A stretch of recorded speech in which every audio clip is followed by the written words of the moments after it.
Ah. No, where's Mare? That's not better for you. Cassandra, don't got anything extra for you. Varric. You have better armor than I do? Oh, yes. Rude. I need to be level 6. That's the same. Do you not have helmet? Please take a helmet. You need a helmet. There you go. Do I have any accessories? No. Okay, that's not what I wanted to do though. Character actor. I can't remember which is the quick button right now. I'll remember in time. Oh yeah, I forgot I picked archery this point around. You learn to pick apart enemies that are still wounded and unweary. You do more damage to enemies that are only lightly injured. You do more damage when firing from elevations.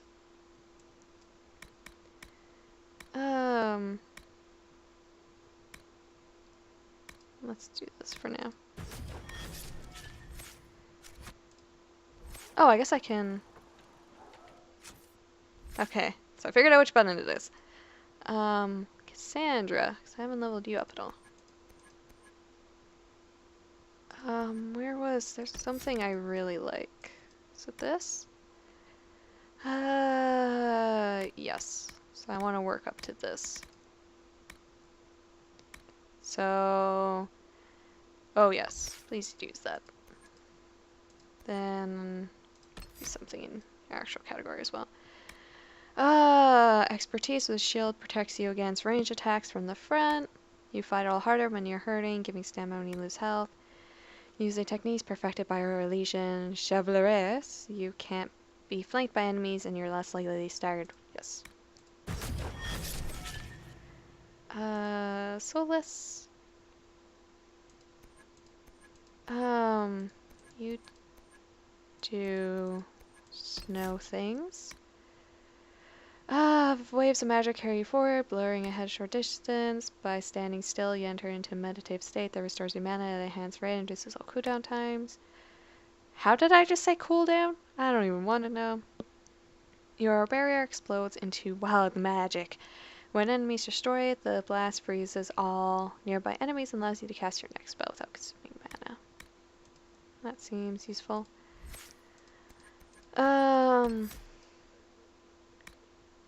Aura of Tranquility makes enemies less likely to attack you in battle, even when you damage them. Your protective barrier springs into place around you automatically when you're badly injured. That one. Because I'd rather they don't go after you to start with. Varric. I like how it's like, you can still give Varric, you know, double daggers. It's like, why? Why can I give Varric double daggers? There's no reason I can't give him daggers. Learn to pick apart enemies that are still unwounded and unweary. You do more damage. Oh, I already looked at these, like, just now, too. Yeah, I'll give you the same thing I just gave myself. Let's see. Poison, you... Worst mistake your enemies can make is let you see them flinch. Whenever you score a critical hit, you regenerate stamina. Sure. Okay. Let's talk to Solus. The chosen of Andraste. A blessed hero sent to save us all.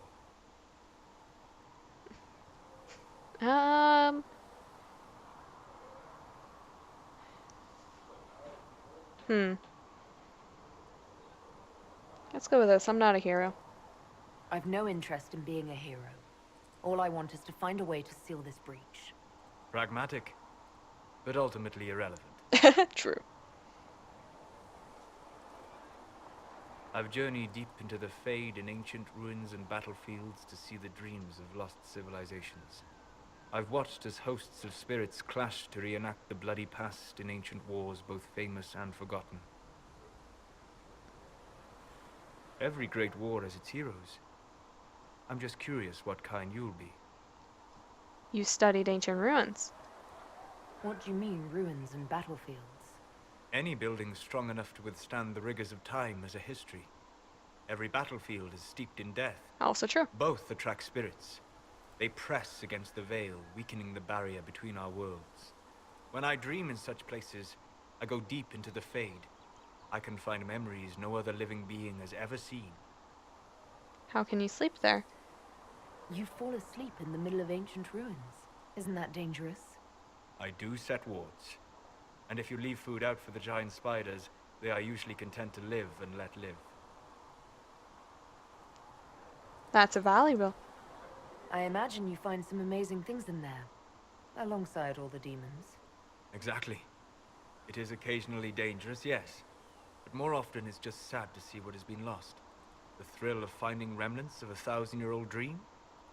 I would not trade it for anything. I will stay there. At least until the breach has been closed. Was that in doubt? I am an apostate surrounded by Chantry forces in the middle of a mage rebellion. Cassandra has been accommodating, but you understand my caution. I don't have any interest in romancing Solus, I'll admit. I think I said this before. There's two people I'm going. Oh no, I didn't say who because we haven't met them yet. There's two people I'm going back and forth. It's Solus is not one of them. I'll point them out when they show up, but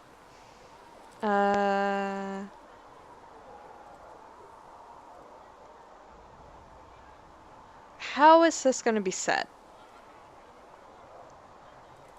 Is this going to be said in petty rivalries are going to be put aside in order to help with the breach, or is it like, oh, stop worrying, who cares? There's a breach. I don't. Would she have enough faith in Cassandra yet to say this? I don't think so. I'm real worried about how this will be said.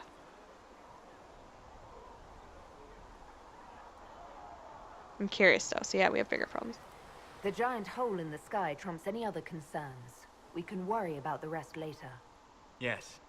Who can say what this world will look like when we are done fighting for it? But now let us hope either the mages or the Templars have the power to seal the breach.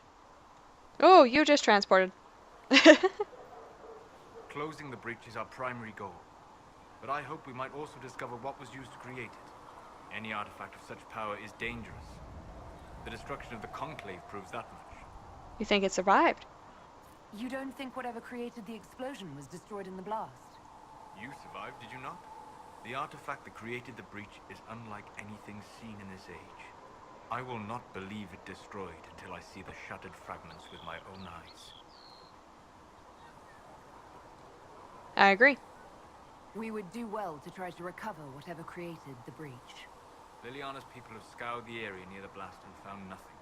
Whatever the artifact was, it is no longer there. In any case, did you need me for anything? Tell me about elves. I'd be interested in hearing your opinions on elven culture. I thought you would be more interested in sharing your opinions of elven culture. You are Dalish, are you not? Let's go to this, proudly. Yes. Oh! The Dalish are the best hope for preserving the culture of our people. Our people. You use that phrase so casually. It should mean more. But the Dalish have forgotten that, among other things. Oh, but you know the truth, right? While they pass on stories, mangling details, I walk the Fade. I have seen things they have not.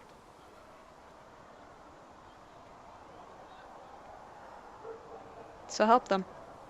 The Dalish are trying to restore elven history. If you know something new, share it. Would your clan listen to what I had learned in my studies? My travels? Or would they mock the Flatir and his stories and go back to their ruins? At least you were asking. That is something. I will answer as I can. Tell me about ancient elves. I'd like to know more about the elves from before our time. The Dalish strive to remember Hallam Sharal. But Hallam Sharal was merely a fumbling attempt to recreate a forgotten land. Arlathan. Elvanan was the empire, and Arlathan its greatest city. A place of magic and beauty, lost to time. What else? You've studied ancient elves. What else do you know of Arlathan? There you go, we'll slowly make it up. Stories of them living in trees, and imagine wooden ramps or Dalish airvels. Imagine instead spires of crystal twining through the branches, palaces floating among the clouds. Imagine beings who lived forever, for whom magic was as natural as breathing. That is what was lost. Tell me more of the Dalish. Are all Dalish elves like my clan? No. Your clan was unique in having enough interest in human affairs to send you to spy upon the Divine's meeting. As your clans have been separate for so long, they have all changed, adapting to the lands in which they live. Some are no more than bandits, others trade freely with humans, and some have disappeared entirely into the forests. Tell me about city elves. What can you tell me about elves living in human cities? The culture in alienages or among the slaves of the winter is like any of the impoverished and powerless. They cling to memories of a better past, and practice a few rituals to distinguish themselves from humans. Tell me about elven magic. Is elven magic different from the magic used by humans? No and yes. Magic is magic, just as water is water, but it can be used in different ways. Dalish magic is more practical, not needing chantry approval, although they still frown on blood magic. Superstition. Much of it is more subtle. A legacy from when elves were immortal. Was immortality due to magic? The legends of elven immortality. Did they use magic to increase their lifespan? No. It was simply part of being elven. The subtle beauty of their magic was the effect, not the cause of their nature. Some spells took years to cast. Echoes would linger for centuries, harmonizing with new magic in an unending symphony. It must have been beautiful. About blood magic. You said that the censure against blood magic was a superstition. I did. It's fortunate Cassandra is not within earshot. Most modern cultures forbid blood magic. Publicly, even Devinter disapproves of it. But as I said, magic is magic. It matters only in how it is used. But we're gonna make everyone hate it immediately. No matter what you say.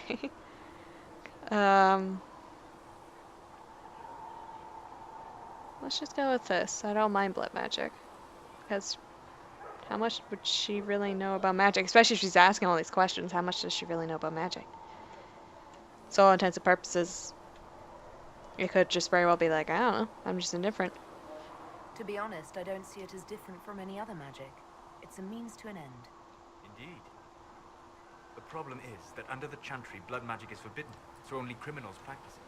While in Tevinter, magisters compete with each other, instead of keeping their volatile friends in check. They always succeed through power, so they have never had the chance to learn another way. Goodbye. We'll talk later. Goodbye. Peace. Hello. Tell me about the Fade. What do you know about the Fade? A great deal, for my wanderings. There are few hard facts, but I can share what I have learned. Tell me about the Breach. I'd like to know more about the Breach. Simply put, it is a tear in the veil between this world and the Fade, allowing spirits to enter the world physically.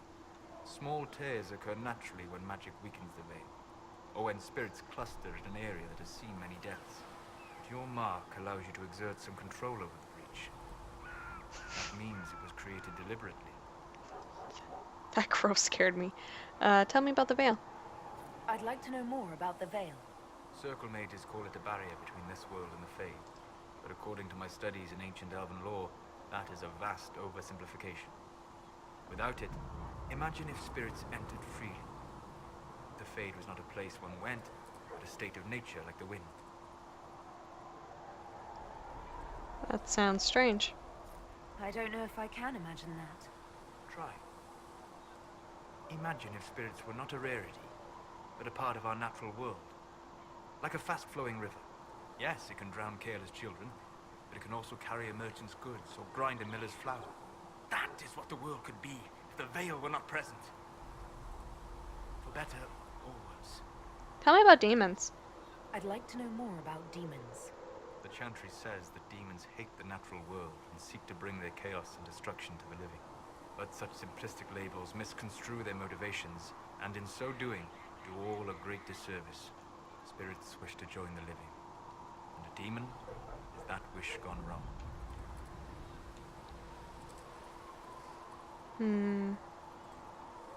I don't care. Kid Can we change that? Is there a way to coexist? To live with them? If not in peace, at least without such active confrontation. Not in the world we know today. The veil creates a barrier that makes true understanding most unlikely. But the question is a good one, and it matters that you thought to ask. Bye. We'll talk later. Goodbye. So I'm looking at her armor. Just like, it's so pretty. I love the rogue's armor in this game when it's like actually looks like rogue, like the stereotypical rogue's armor. She's so skinny. Like, I know it's an elf. It's like she's so skinny and tall. It's so unlike the Inquisitor that I'm used to. I have to get used to this one now. What can I do for you? Tell me about yourself. I'd like to know more about you, No. Solus. Why? I respect you. You're an apostate, yet you risked your freedom to help the Inquisition. Not the wisest course of action when framed that way. I appreciate the work you're doing, Solus. I just wanted to know more about you. I'm sorry. With so much fear in the air. What would you know of me? Why study the Fade? What made you start studying the Fade? I grew up in a village to the north. There was little to interest a young man, especially one gifted with magic. But as I slept, spirits of the Fade showed me glimpses of wonders I had never imagined. I treasured my dreams. Being awake, out of the Fade, became troublesome. That sounds dangerous. Did spirits try to tempt you? No more than a brightly colored fruit is deliberately tempting you to eat it. I learned how to defend myself from more aggressive spirits, and how to interact safely with the rest. I learned how to control my dreams with full consciousness. There was so much I wanted to explore. Clearly, you woke up. I gather you didn't spend your entire life dreaming. No. Eventually, I was unable to find new areas in the Fade. Why? 2 reasons. First, the Fade reflects the world around it. Unless I traveled, I would never find anything new. Second, the Fade reflects and is limited by our imaginations. To find interesting areas, one must be interested. I must have a very interesting mind if I thought of giant spiders chasing me up a hill to a strange woman. Is that why you're here? Is this why you joined the Inquisition? I joined the Inquisition because we were all in terrible danger.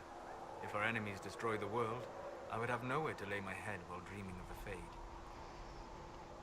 Fade. Weird. I hope that works. I wish you luck. Thank you. In truth, I've enjoyed experiencing more of life to find more of the Fade. How so? You train to flick a dagger or an arrow to its target. The grace with which you move is a pleasing side benefit. You have chosen a path whose steps you do not dislike because it leads to a destination you enjoy. As have I. You like my side benefits? Oh, I love the Inquisitor's version of flirting sometimes. Where have you studied? You said you traveled to many different places. This world, or its memory, is reflected in the Fade. Dream in ancient ruins, and you may see a city lost to history. Some of my fondest memories were found in crumbling cities, long picked dry by treasure seekers. The best of the battlefields. Spirits press so tightly on the veil that you can slip across with but a thought. Which battlefields? Any place in particular? I dreamt at Ostagar. I witnessed the brutality of the Darkspawn and the valor of the Ferelden warriors. I saw Alistair and the hero Ferelden light the signal fire, and Logain's infamous betrayal of Kaelin's forces. Tell me what happened. I've heard the stories. It would be interesting to hear what it was really Go. like. That's just it. In the Fade, I see reflections created by spirits who react to the emotions of the warriors. One moment, I see heroic wardens lighting the fire, and a power-mad villain sneering as he lets King Kaelin fall. The next, I see an army overwhelmed and a veteran commander refusing to let more soldiers die in a lost cause. And you can't tell which is real. It is the Fade. They are all real. Do you work with anyone? Have you always traveled and studied alone? Not at all. I have built many lasting friendships. Spirits of wisdom, possessed of ancient knowledge, happy to share what they had seen. Spirits of purpose helped me search. Even wisps, curious and playful, would point out treasures I might have missed. Wisdom and purpose. I don't know of any spirits by those names. They rarely seek this world. When they do, Their natures do not often survive exposure to the people they encounter. Wisdom and purpose are too easily twisted to pride and desire.